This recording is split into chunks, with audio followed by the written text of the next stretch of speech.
Hey guys, it's me, Rhonda. Welcome to my channel. Welcome back if you follow me and are subscribed, or welcome if you've just landed on this video because of the crazy title that I'll come up with after I film it, I guess. But anyway, welcome to my channel. This channel is about a little over a year old, and I just realized I actually never formally introduced myself. I say hey to you guys at the start of every video.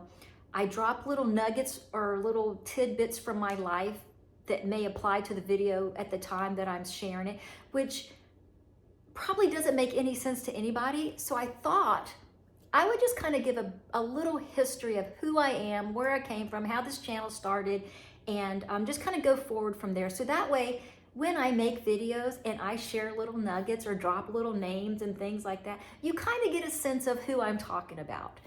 But anyway, my name is Rhonda. I live in the sunny state of Florida. I'm 56 years old. I'm married. I'm on my second marriage. My first marriage ended in divorce due to infidelity. I have 3 children of my own, and then I have a bonus daughter from my marriage, from my husband from this marriage. And I went to school to be a nurse. I actually wanted to go to school to be a vet. And early on in my, early on in my first marriage, when I got pregnant with my first child, I worked for a vet's office, and I was kind of redirected outside of it due to my pregnancy. And at that time, they didn't want pregnant women really kind of working with animals and feces and things like that. And at the time, it was a time for me to kind of move on. And so anyway, I went to school and got my medical assistant degree, started working, realizing that I liked medicine a lot more than I thought that I would like it, and working alongside a nurse and learning and doing the things that she was doing, realized, I'm way underpaid. I need to go back to school, get my nursing degree, and then go from there. And y'all, I am a hardcore student in anything that I decide to do. And so with that being said, went to school, got my bachelor's, started working towards my master's, and I was 7 courses away from my master's. I was going to specialize in emergency room nurse practitioner, family nurse practitioner in the emergency room / and my divorce happened. And then my life fell apart. I turned to alcohol. I stayed pretty much numb for several years. And, started my relationship with my husband, and got married. Life evolved, and just kind of, that's where I came from. Now, parallel to that, let's just kind of say, okay, so that was kind of like the crud. But at the same time, I was happy in my marriage. I mean, I felt that we had a really good relationship. We never fought, and it was just, doing life and raising children and working full time and going to school full time. And that's not made for everybody to withstand, I guess. But at that time, I was also a Christian. I want to kind of put that out there too. I was going to church. I was walking a Christian walk until this happened, until my divorce caught me off guard, and I found out how shallow my roots really were in my faith. And so I kind of fell away. I wouldn't say that I did get angry at God, and I did yell out and ask him why and do all those things that hurt people do. But at the same time, I was very vengeful and very revenge seeking. And so I became blinded by that hatred and bitterness. And so for the next few years, that is what got me through life. And that, that emotional state can carry you only so far until something else happens. And that's, when I turned to alcohol, stayed numb, stayed angry, let the bitterness grow in your heart, grow in my heart. And you know, there's so many layers of the onion of my life. But I come on here to share this because I want you to know from where God delivered me from. So I had anger issues, I had pride issues, bitterness, envy, jealousy, insecurity, all these emotions that I guess I had beforehand for whatever reason, just amplified when I got hurt. When I became the victim, I got really good at playing the victim role. So everything that would happen in my life was because of what happened to me. So I started not being able to see outside of that. That became my identity. And I actually felt like I created a different person, or like I became a different person. And I called her the other Rhonda, because it really wasn't who I was deep down inside, but it was who I had to be to survive that time of my life. And so I stopped going to church. You know, my children were a little older, not much older. I think my oldest was about 15. So 15, 9-ish, and I think my youngest was maybe 4. But anyway, I was not there like I should have been. It was very ugly divorce. It was a very emotional divorce. There was a lot of hurt. There was a lot of anger going through, not just me, but from me to everyone that came in contact with me. I smiled. I still succeeded in doing the things, but my drive was different. My drive became revengeful. And so I lived that life for a while, fell off the wagon from following God, following Jesus, listening to the inner voice, which I knew was still whispering to me, and I would literally sometimes just squash it down because it wasn't what I wanted. I wanted what I wanted at that time because that's what I needed to get through. And, you know, got married, still not going to church, still not doing the things that I know are what I needed. Started drinking, unhealthy, just, you know, when you get on one of those tracks and you just really know, but you don't care. You know that you shouldn't be doing this, but you don't care. You know that you shouldn't be talking like that, but you just don't care. You know you're hurting people, but you just don't care. It is such a horrible place to be. And let's see, me and my husband do everything together. I mean, we are best friends. We do everything together. We work together. We live together. Our hobbies are together. But for whatever reason, in 2020, so let's see, my divorce happened back in 2005, 2006, and I got remarried in 2011. So there was a lot of time that just was deep-seated habits, deep-seated thoughts, deep-seated bitterness. And if you've ever walked this walk, let me know in the comments, because if you're walking that walk and you're still in that walk, we need to talk, because we don't want to be there anymore. I don't want you there anymore. It's a horrible place to be. It's a horrible place to land and stand and be.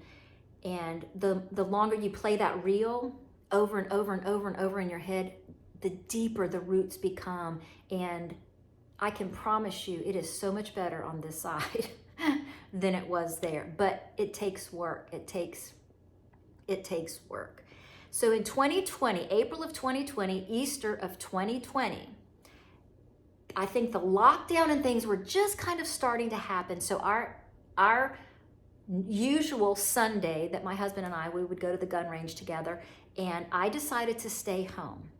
I was like, no, I'm not going. And y'all, I watched The Passion of the Christ.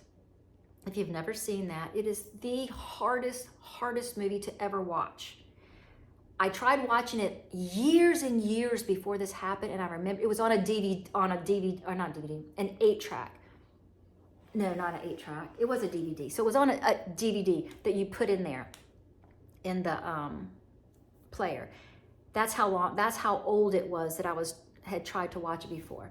And I sat through it. We had the mattress off the bed in here because it was locked down. So we were just like watching TV all the time. Just before, I think it was just before the lockdown that really got serious, you know. So they were just having you not, you know, go out if you didn't need to and things like that. So anyway, we were getting a new mattress, brought the old mattress in here, decided to leave it here and not toss it out or whatever. So that stayed for a couple months. But anyway, I was sitting on the mattress watching The Passion of the Christ, and I had the come to Jesus moment that day of 2020. And I actually videoed, because at the time I was very active on social media.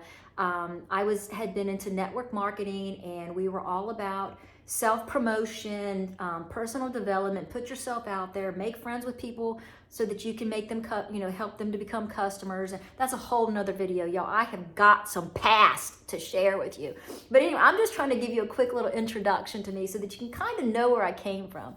So I kind of fell into New Age through all of that personal development, The Secret, talk it into existence, promote yourself and things like that. So I was on Facebook and Instagram and all these little social media to get myself out there. So I was always sharing things going into this time of my life. The reason I started this stuff was before social media is because I wanted to prove to my ex and the other one that I'm doing just fine. You didn't hurt me. I'm doing just fine. While on the inside, I was not doing just fine. But on the outside, social media shows all your happy reels. So that's what I was portraying. And yes, I literally was happy. I was, with my husband and everything, but there's still that trauma that lives in you that never goes away unless you deal with it.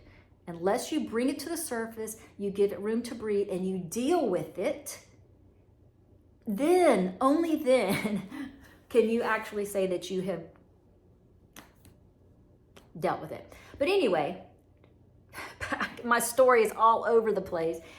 I watched The Passion of the Christ, had a come to Jesus moment, and all of a sudden I made this video. It was an ugly crying video.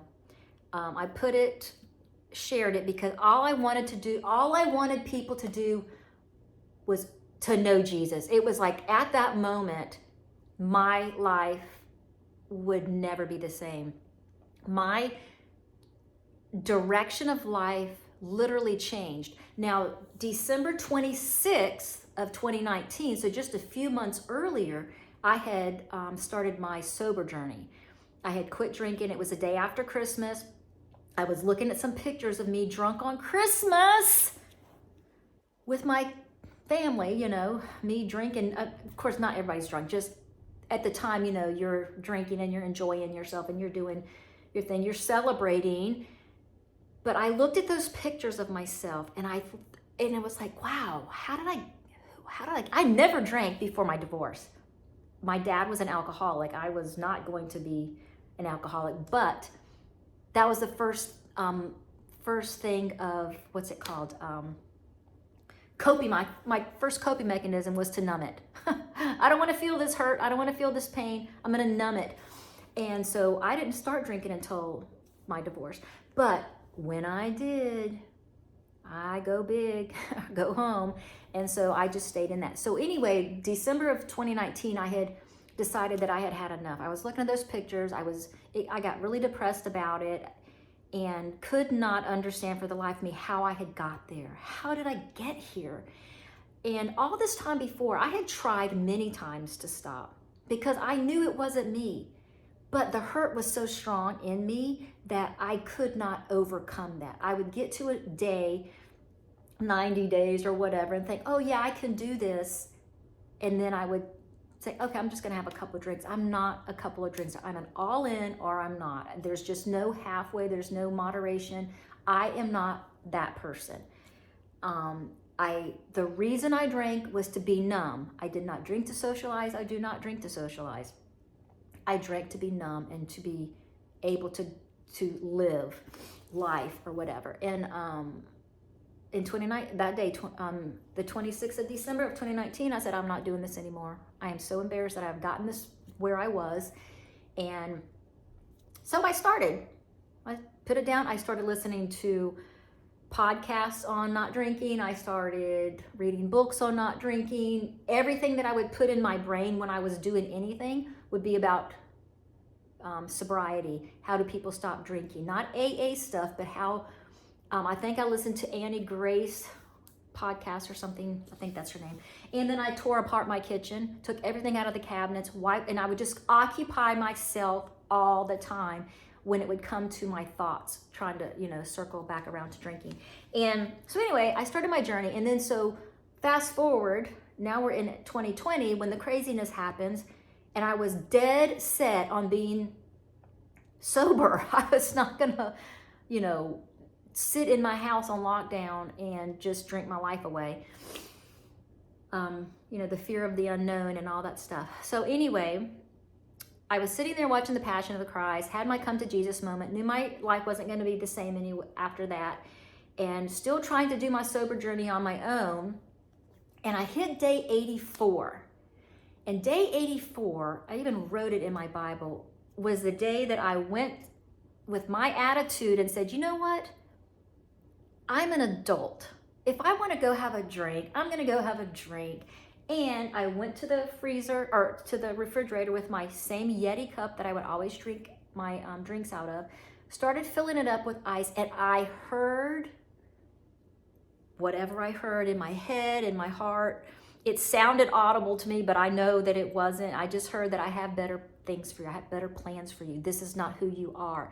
These thoughts just like flooded into me, like, what am I doing? Just all this, what am I doing? This isn't who you are. I have better things planned for you. And I literally took my cup and pushed it out from the ice into the water, filled it up, and drank that entire Yeti of water, telling myself, that I can do this, I can do this. And at that moment, I literally said, you know what, Lord?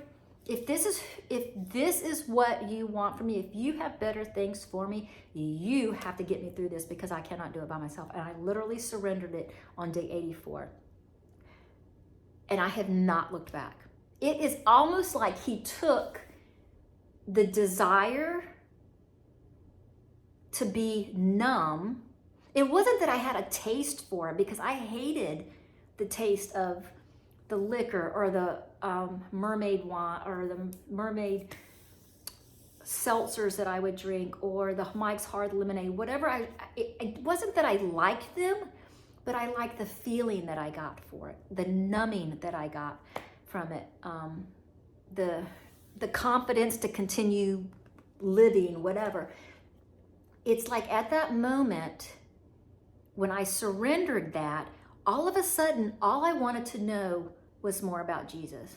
All I wanted to know was, how are you gonna do this? How do I know that you're leading me? How do I know it's not me just being cocky, because I'm very sassy and very sarcastic and cocky, and I was just that person,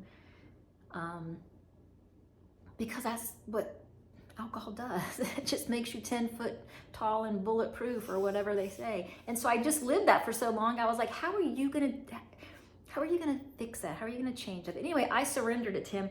And from that moment on, I was listening to sober videos, podcasts, started getting lesser and lesser, and getting into sermons and Bible podcasts and things like that started getting larger and larger. And so I just kind of like made this shift. And y'all, I'm telling you, the desire to be numb, all of a sudden I wanted to figure out, what did I need to do to stop feeling like this? What did I need to go through to get rid of all this junk in my heart and in my spirit, and the weight on my shoulders, and my attitude, and all those things that I remember studying when I was my shallow Christian self, and in my little devotionals. How do I apply that? Where does that stuff come from? Because I'm thinking it's still about me having to know how to do this. And so anyway, the more I started my faith journey, and walking in my faith journey, then my health journey began again, because I've always loved health and fitness, always loved wellness and things like that. But I was so crippled by my emotions that if I would try anything, it would be so short-lived. There would be no results, and then I would be depressed, and then I would be backslide. So it was such a minutia of not living life. Like in quicksand, you're running in quicksand thinking you're getting somewhere, but you're getting nowhere, but deeper and deeper. So when the Lord lifted that off of me, and I really started my faith journey, and he started showing me his truth and started leading me. And one thing that I was afraid of was, now because my ex-husband had cheated on me, I was still very insecure. One of the things in my first marriage was I went to church, I took the children to church, but my husband did not go to church. So there was the fear of, okay, well, if I get back into religion, what's that going to do to my marriage now? So I had a fear of going all in with God and trusting him and thinking, oh, well, he'll just accept me doing my, a quiet time here and reading my devotion. But when I'm in my car and I'm praising and singing and listening to podcasts, I'm all in. But if I'm around people, I'm just going to kind of be the good girl. I'll just be a good person.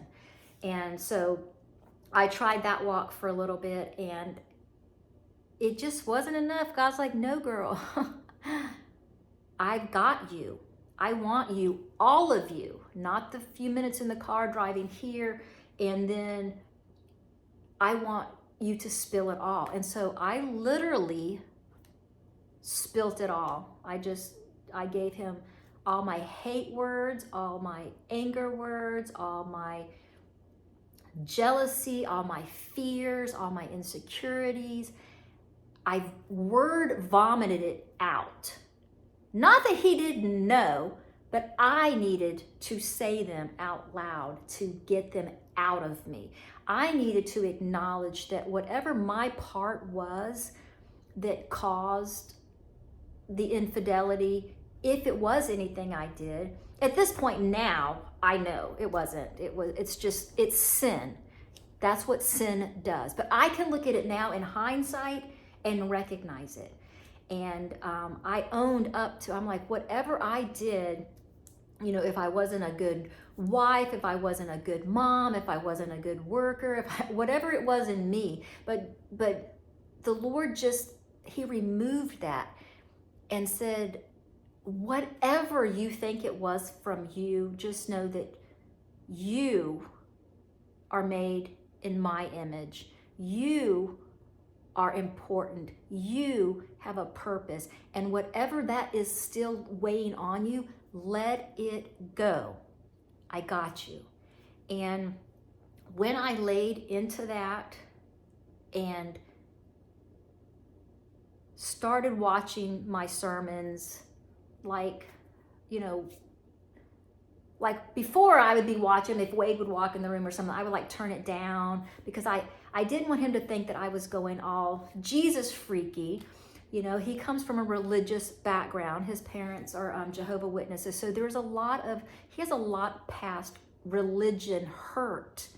And I didn't want him to see me and think, oh, she's slipping into a religion, because it wasn't about religion for me. It was about a relationship with Jesus and the promises that are laid out for me in that relationship. That's what I was leaning heavily in. But at the same time, I was still afraid because of the insecurities of what had happened in my first marriage. There was a lot of, we never fought about it, but that feeling, the tension was, oh, you're going to church? You're going to church again? How long are you going to take the kids to church? It was that kind of stuff. It was, and I always just took them and then came home and just kind of we just didn't talk about it. It just wasn't talked about. But now I have a different feeling. I felt my purpose shift. I felt the surrender of everything that was weighing on me, all of those fears leaned into a strength that I didn't understand, that I didn't know fully how that was going to carry me or lift me up, but what I did was I just trusted. I just trusted, because this is what you say, this is what your word promises, that you'll never leave me, you'll never forsake me, you have a purpose for my life. And just the verses that I would just keep remembering and meditating on, and going to the Bible and reading them in context, and learning cultural backgrounds, and learning the Jewish people, and learning the character of God and his promises and his faithfulness, and how he continues to be faithful in our lives. I leaned on that in the beginning because I didn't know it like I know now. I've learned over the past few years, and it all started with surrender, acknowledging that whatever sin is in me, I want it out. Search my heart, wring it out like a rag, bring to me the things that I need to work on. And he did. He brought the insecurities. He brought the bitterness to it was in my mouth, and it was all I was chewing on all the time, was dealing with it. And it was not fun, and it was not easy.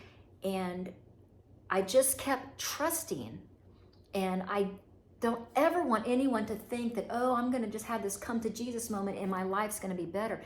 No, no, no, no, no. That's deception, in my opinion. He will bring you through, and he will give you the strength, but you have to grow through these things. You have to acknowledge that they are a part of your past, not here, because if you keep them here, you're going to continue to stumble over them. You don't put them in your backpack and carry them around. You don't take it to the curb like you would your trash and then go revisit and dig through it. You literally lay it down and you step over it and you start walking with the Lord. And he is faithful to that. You don't look back. And I looked back, just like Lot's wife. I looked back so many times that I would stop dead in my tracks and start reliving. And so it's not a one and done deal. Yes, you lay it down and you walk over it, but you have to work through those pains and those traumas and those reels that keep going over and over in your mind, that you have told yourself to get yourself to whatever point you think you're at now that you're living. You're not living until you are in like the comfort and the peace that God gives you around that specific thing, the thing that he helps you go through. You cannot possibly understand until you have gone through it and received it. Because I was curled up in a ball. I was on suicide watch. I was a shell of myself. And so to look at me now and how much I am in God's word and how much he has just transformed my heart. I pray for my enemies. I love my enemies. I love people. It's because now I have the eyes to see the sin is what's driving the people. And it is a strong enemy that we are up against. And so when things like that happen to us, it's not specifically by that person, it's by the sin in that person. And it took me so long, guys. You have no idea how long it has taken me to be able to sit and not even, I can't bring back those feelings of hatred and bitterness and envy and insecurity like they were. I bring up questions. I bring up, gosh, I wonder if I would have just, been like I am now. If I would have been in my Christian walk and strong in my trust of the Lord, how would I have reacted? Would I have reacted differently? Would it really have been a test of my my strength? Would I really have been able to stand firm on, the foundation that I feel like I'm on now. Before, the wind blew and I fell right over. And so there's things like that might pop in my mind. They don't stay long. They're almost just like, I wonder what. But it's not like, I wish this. It's nothing like that. It's just kind of like how I just feel so much more at peace and content in my life now, that allows me to have those thoughts and not feel threatened by them or hurt by them. And I just really think that it's elevated me to a point of understanding how this is supposed to work. When God says, to forgive your enemies and pray for your enemies and love your enemies, it's because they're not your enemy. The spirit within them, the sin within them that they walk in, that they may be hostages of, that is the true enemy. That is the true evil within. And so the person, you love the person. You just don't get fooled by the sin. You don't receive the sin. And that just comes with following the Lord. That just totally comes from your growing and trusting and just really believing that the Lord is working in you. So my channel started by feeling the urge, the being led to share my story like that. Now, if I would have tried to do this years ago, it would have been a raunchy, finger-pointing, accusational, ugly display of arrogance, probably, on my part. So I know what the Lord has done in my life. I know who the other Rhonda was. She doesn't exist anymore. So I can literally sit here and speak of the situation, and talk about things I never thought I would be able to talk about. And on YouTube, sharing them with people who really may not care, or maybe going through something and they just need that little glimmer of hope. Well, what did you do? I gave it to God, is what I did. I gave it to the Lord, and I stood on his promises, and I cried, and I fought, and I argued, and I questioned, but I still did each thing that I felt led to do, each step forward.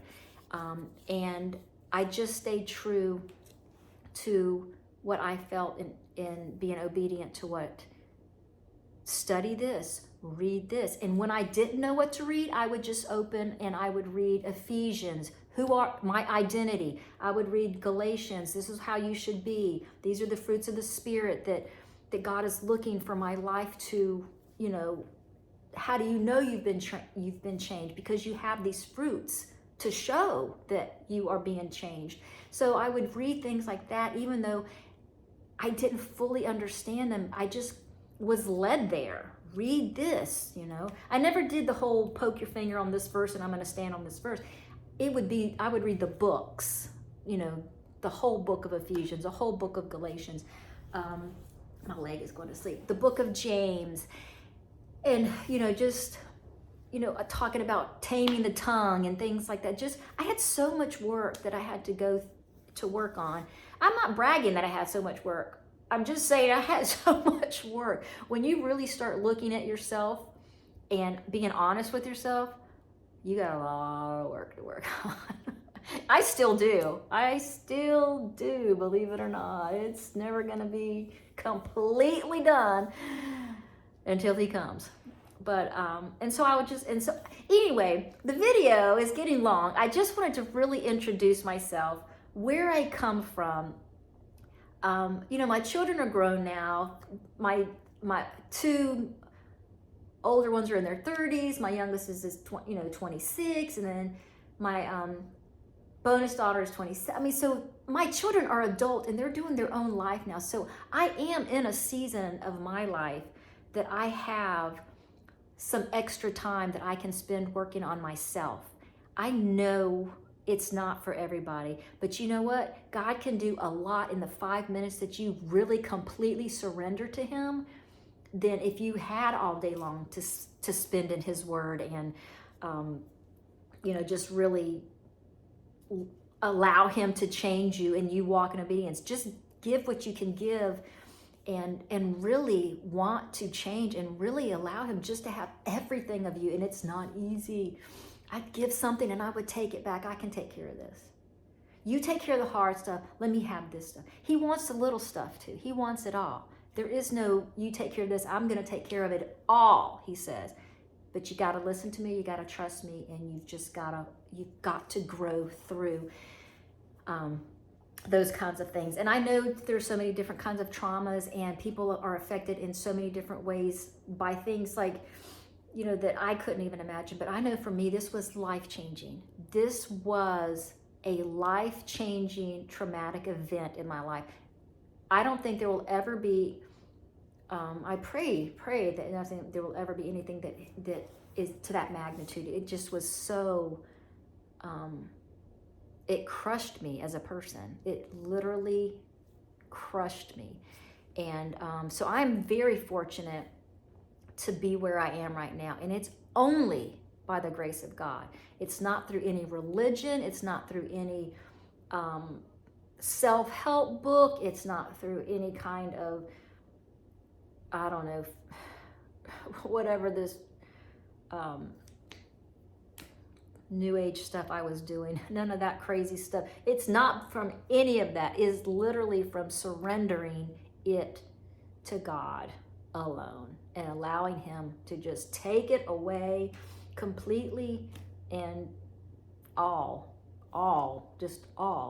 And when I say I still work on stuff, that's only because I pick it back up and feel like, what am I not doing right? So that's all me. That's the stuff he's still working on in me, is my control and lack of control. But so anyway, I just wanted to kind of give a little backstory of who I am, where I come from, why I started my channel, from the urging to share my story. Nothing nitty gritty, no bashing, no anything, just mainly of how I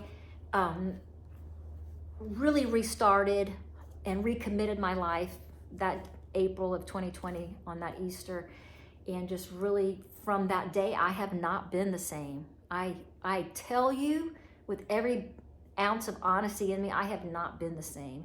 And now I am more bold, and I don't get that from myself at all. I am learning that I am more happy being inward and quiet and not telling everybody my business. And before, I wanted it splattered everywhere so that, likes and follows, and that was like the thing, so that I could, when I shared something, that it would really get out there, and the ugliness. And so my motives back then were so different. Now I'm just like, you know what? God's got this. I really have nothing to say. God's taking care of that. I really have nothing to share. And so I feel sometimes like I really have become introverted. I don't mind that, but at the same time, we're called in the Great Commission to go out and make disciples. So how can you make disciples if you're not sharing God's word and the gospel and telling people how God has worked in your life, sharing your testimony, turning that mess into a message for other people to see and to hear, and to just, go and, well, gosh, I know what kind of mess she was, and look at her now. You know what I mean? So I share all of this just really to encourage you, to introduce myself from the mess to the person that you've been watching for the past year, and to see that I really have come a long way. And I really do stand on my testimony that it was not me. I shouldn't say I've come a long way. The person that I am has come a long way, but it's only because the Lord has just led me and guided me. I was obedient when I was disobedient and screaming and kicking. He drugged me a lot. But now every day is a new day. Every day, there's new morning mercies. Every day, I look forward to getting into his word. Wade enjoys me sharing what I'm learning. We sometimes we'll watch Pastor Jack together. He likes Pastor Jack, and I see prayers in my life unfolding, and answered prayers unfolding in my life all the time. And I just know that I know who I am now and who I want to continue to grow to be, because, I'm the daughter of a king and I gotta start acting like one. And I need to share, because there are many that don't know who they are, and they need to know. They need to know they're sons and daughters of the King of Kings and Lord of Lords. We are made in the image of God. We are made in his image. That sometimes just is hard to wrap your head around. We never will until we're standing in front of him and we're just like in awe. We never will. But you guys, I so appreciate you, and I just wanted to share a little bit of my backstory so that when I'm doing some videos and I'm studying and I'm picking up on bits and pieces of things, and I can share how they applied in my life, and it just gives you a little bit more of a personal relationship with me. And because there's nothing, who said this the other day? I was listening to but anyway, there's such a strange community these days. Everything seems to be online, so it's really hard to be personal because you don't see a lot of people. And if you are out in your community, people are so afraid to be relational anymore. And so I really just want to make my channel as personal as I can. I really don't have anything to hide. So if you have questions, I'm happy to answer those. And if I feel like it's a little too private, we'll do it directly, that I don't need to put out. But I want to help people. I want to share my health journey, my wellness journey, my faith journey, my spiritual journey, the ups and the downs. And so that's kind of what my channel is going to be evolving into. It started out just, the Lord calling me and saying, start sharing your stuff. It'll evolve as it evolves. And that's kind of why I think I wanted to do this video, is just to really introduce myself. So going forward, when I start or when I share something, you kind of know me a little bit better, and I don't ever want to get up here and be just, a 2D. I want it to kind of be like 3D, like we really know each other, like we really are talking to each other. So anyway, I hope you guys have a great rest of the day. And I don't care that this video rambled. I told you I don't edit, I don't correct. I wouldn't even know where to start. I tried it before. It was way too much. But anyway, I hope you enjoyed it. I look forward to your comments, to conversations. If you have any questions, just let me know. And consider subscribing. Who knows what my next video will be? I know I don't know. It'll just be something that comes up that needs to be shared. But anyway, okay guys, have a great rest of your day. Thanks for watching.